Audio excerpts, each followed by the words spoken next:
मेरी प्रिय पुस्तकें ओशो भाग 3। वैसे तो उनकी इस किताब में पसंदीदा पुस्तकों की सूची 160 से भी ज़्यादा है और उन सभी को समेटना बड़ा कठिन काम है। तो इसलिए मैंने तय किया है कि उन्हीं पुस्तकों की या किताबों की मैं चर्चा करूंगी जिनका संबंध भारत से है। और इसमें ये अच्छा होगा कि आप सुनने वाले शायद उनको कहीं से खोज ही लेंगे, इंटरनेट पर या किताबों की दुकानों पर पीडीएफ के रूप में, जहाँ भी उपलब्ध हो आप वहाँ पर एक्सेस कर सकते हैं। इस सत्र में सबसे पहले जो किताब है उसकी चर्चा कर रही हूँ, गीत गोविंद। गीत गोविंद 12वीं शताब्दी में जयदेव ने लिखी थी। ये एक तरह से काव्य ग्रंथ है जिसमें भगवान कृष्ण की लीलाओं का वर्णन है, राधा कृष्ण का विरह, गोपियों के संग संग रास, और ऐसे ही सुंदर ढंग से इसे लिखा गया है जिसे आचार्य रजनीश ने अपनी प्रिय पुस्तकों की सूची में जगह दी है। इसके बाद जैन आचार्य हैं कुंदाचार्य, उनकी लिखी हुई किताब है समय सार।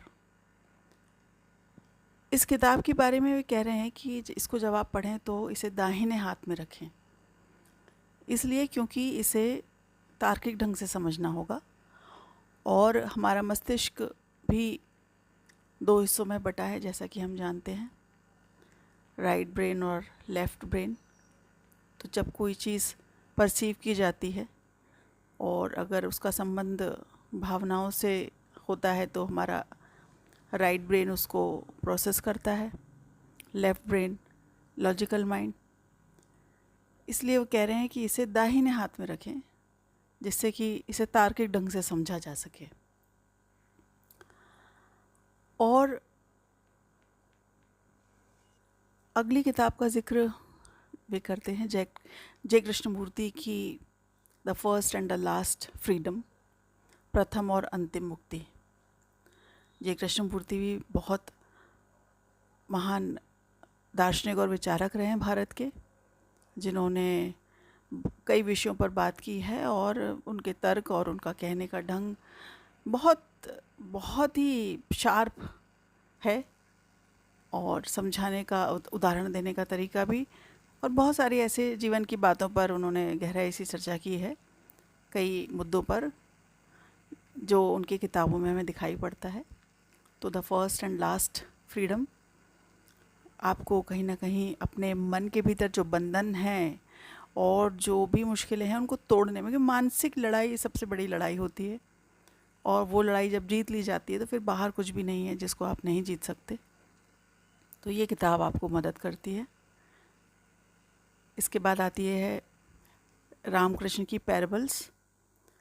आचार्य रामकृष्ण परमहंस जो विवेकानंद के गुरु थे, उनकी लिखी हुई छोटी छोटी बोध कथाओं पर आधारित है पैराबल्स। तो बोध कथाएं एक तरह का कंप्लीट पैकेज होती हैं जिसमें आपको बिल्कुल सीधे सिंपल तरीके से जो सटीक ज्ञान है वो सीधे आपकी आत्मा उसको सीधे परसीव कर लेती है। तो उसमें व्यर्थ के संवाद और बहुत सारा विवरण वृत्तांत देने का कोई औचित्य नहीं रह जाता। छोटी छोटी कहानियों के जो मूल में जो बात होती है वो यही होती है। अगली किताब है हमारे दार्शनिक, भारत के बहुत महान दार्शनिक रहे नागार्जुन, मूल माध्यमिक कारिका। मध्यम मार्ग के लिए बहुत प्रसिद्ध रहे हैं। मध्यम मार्ग उन्हीं ने ही प्रतिपादित किया था। और दार्शनिक नागार्जुन गौतम बुद्ध की शिक्षाओं के प्रचार प्रसार में उनका बहुत योगदान है। शून्यता के बारे में उन्होंने इस किताब में बताया है तार्किक ढंग से। शून्यता क्या है और खालीपन से क्या संबंध है और किस तरह से इसको समझा जाना चाहिए, इसके बारे में कहा है उन्होंने। इसके बाद अगली किताब है पतंजलि की योग सूत्र। योग सूत्र के ऊपर तो आचार्य रजनीश ने बहुत बोला है उनके ऊपर किताबें भी हैं और उनके ऑडियो भी आप सुन सकते हैं। योग सूत्र पतंजलि ने जब लिखा तो उस समय निश्चित ही कोई किसी तरह की कोई लैब नहीं थी, कोई भी और कोई इक्विपमेंट नहीं थे, और ऐसा विज्ञान उन्होंने दिया जिसके ऊपर आज आधुनिक विज्ञान काम करता है, मेडिकल साइंस काम करता है, रिसर्च करते हैं। और मनोविज्ञान की भी नींव पतंजलि के योग सूत्र में है। तो ऐसे वैज्ञानिक जैसे चरक हुए, सुश्रुत हुए, आर्यभट्ट हुए, इन्होंने बिना किसी साधन सुविधा के ऐसी नींव बनाई है विज्ञान की, दर्शन की, जिसके ऊपर आज हम काम करते हैं। और ऐसे ऐसे सिद्धांत उन्होंने प्रतिपादित किए हैं जिनकी हज़ार ढंग से व्याख्याएं की जा सकती हैं।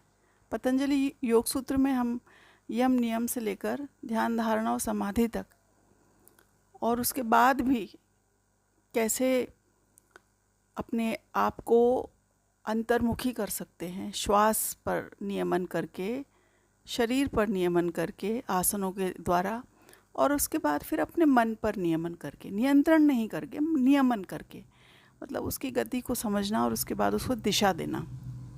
पतंजलि योग सूत्र में आप इसके बारे में अच्छे से जान सकते हैं। पूरा का पूरा विज्ञान एक अब तो खड़ा हुआ है, पूरी दुनिया में ही योग बहुत पॉपुलर है।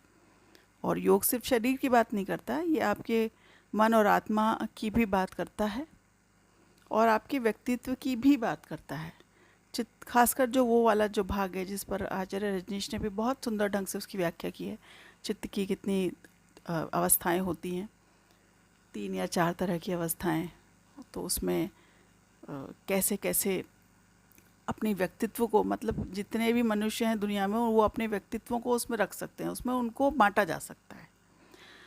और फिर जब एनलाइटनमेंट होता है तो एक तुरीय अवस्था आती है जिसके बारे में पतंजलि योग सूत्र कहता है समाधिस्थ अवस्था। बहुत सुंदर और बहुत एनालिटिकल ग्रंथ है, बहुत वैज्ञानिकता की ज़रूरत है उसे पढ़ने समझने के लिए। इसीलिए उन्होंने शुरुआत ही ऐसी की है कि आप पहले शरीर को साधेंगे, धीरे धीरे फिर आप मन को साधेंगे और फिर उसके बाद मन के भी पार आप चले जाएं। तो ज्ञान या नॉलेज कभी भी एक सरल रेखा में नहीं होता है, वो 3 डायमेंशनल होता है और उसकी अंडरस्टैंडिंग कभी भी लीनियर जाने पर नहीं मिलती। उसके लिए तो आपको डेप्थ में ही जाना पड़ता है, गहराई में ही जाना पड़ता है। तो जो माध्यम हैं, किताबों के शब्द हैं, उन शब्दों के भी बहुत बहुत गहरे अर्थ होते हैं जो बिना ट्रांसफॉर्मेशन के नहीं ग्रहण किए जा सकते। इसलिए पतंजलि योग सूत्र को करने पर ही अनुभव होता है और आचार्य रजनीश ने इसे अपने पसंदीदा किताबों में बहुत प्रमुख स्थान दिया है। योग सूत्र के बाद भक्ति सूत्र महर्षि नारद की लिखी हुई, जिसमें भक्ति के जो स्वरूप है उसके बारे में उन्होंने चर्चा की है कि भक्ति जब होती है तो श्रद्धा का भाव पैदा होता है, कोई संशय नहीं रहता मन में, और भक्ति एक बहुत सुंदर और पवित्र रूप है प्रेम का। उसके बारे में इसमें कहा है। ब्रह्मसूत्र जो वादरायण ने लिखा था, ब्रह्मसूत्र वेदांत की शिक्षाओं का सार है, जिसके ऊपर बहुत व्याख्याएं हुई हैं, और विशेष रूप से आदि शंकराचार्य की जो टीका है ब्रह्मसूत्र, उसको ज़रूर पढ़ना चाहिए। फिर है the songs of Kabir. Kabir पर भी आचार्य रजनीश बहुत उन्होंने कहा है और अच्छे से समझाया है कबीर के दोहों को, कबीर की साखियों को। कबीर भी जुलाहे थे और अपढ़ थे, बावजूद इसके उनके अंदर जो ज्ञान का स्रोत बहा तो निरंतर बहता गया, और उस पर भी बहुत लोग अध्ययन करते हैं, रिसर्च करते हैं। एक रिसर्च से मुझे यहाँ ज़रूर ये बात कहनी चाहिए कि हमारे कवि, हमारे जो शास्त्रीय गायक रहे हैं कुमार गंधर्व जी, उन्होंने कबीर के दोहों पर बहुत सुंदर ढंग से उसे गाया है संगीत में पिरो के। और जैसे कि एक उदाहरण लें,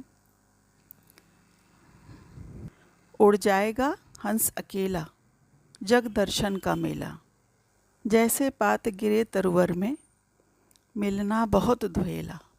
इसमें कबीर ये कह रहे हैं कि जब आत्मा इस जगत से चली जाती है, शरीर को छोड़ देती है, तो अकेली ही होती है हंस के समान, और वो उड़ जाती है।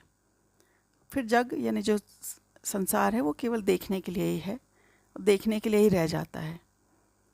जैसे पेड़ से कोई पत्ता गिरता है और वो उड़ के कहाँ गिरेगा ये पता नहीं है, तो ठीक वैसे ही वो तुलना कर रहे हैं इस दोहे में। इसे कुमार गंधर्व जी ने गाया है बहुत सुंदर ढंग से। तो इनकी भी बड़ी गहरी इसमें बातें हैं, ज्ञान है, शिक्षा है कबीर के दोहों में, जिसे बार बार पढ़ना चाहिए। इसके बाद है the songs of Meera. Meera का भी समर्पण भगवान कृष्ण के प्रति अथाह था, गहरा था, जिस पर ओशो खूब बोले हैं। फिर है the songs of Sahajo, Nanak के गीत। नानक के बारे में भी बहुत छोटी छोटी उनकी कथाएं, कहानियाँ अपने प्रवचनों में ओशो रजनीश ने कही हैं। फिर है विवेक चूड़ामणि आदि शंकराचार्य की, जिसमें कि आत्म के बारे में, मतलब ये सारी किताबें आपको आपके भीतर की तरफ ले जाने में सहायता करती हैं। और ये बड़ा ही सुंदर है इस दुनिया में कि जहाँ आपको सारे स्कूल, कॉलेज, यूनिवर्सिटीज़, इंस्टीट्यूट्स आपको बाहर के जगत से जोड़ते हैं, तकनीकी के रूप में या किसी भी रूप में, विज्ञान के रूप में, कला के रूप में, जिस भी रूप में। लेकिन आपको इस तरह की किताबें खुद से जोड़ने के लिए बनी हुई हैं ये पुस्तकें, जिनको पढ़ना, और पढ़ते पढ़ते ही शायद अगर हमारा विश्वास है इन किताबों में, नहीं भी है तो हम बिना किसी विश्वास के भी अगर हम इनको रेफ़र करते हैं, पढ़ते हैं, तो में कुछ ना कुछ ऐसा हमारे अंदर परिवर्तन होता है जो कि एक स्थायी बोध हमारे अनुभव का बन जाता है। इसलिए ये जो सारी किताबें हैं ये आपको अपने आप से जोड़ने वाली हैं, अंतर जगत से जोड़ने वाली हैं, पर रास्ता तो खुद ही बनाना है अपने भीतर जाने का, क्योंकि ज्ञान तो आपको वहीं से मिलेगा। ये पुस्तक आपकी मदद कर सकती हैं। मिलते हैं अगले भाग में।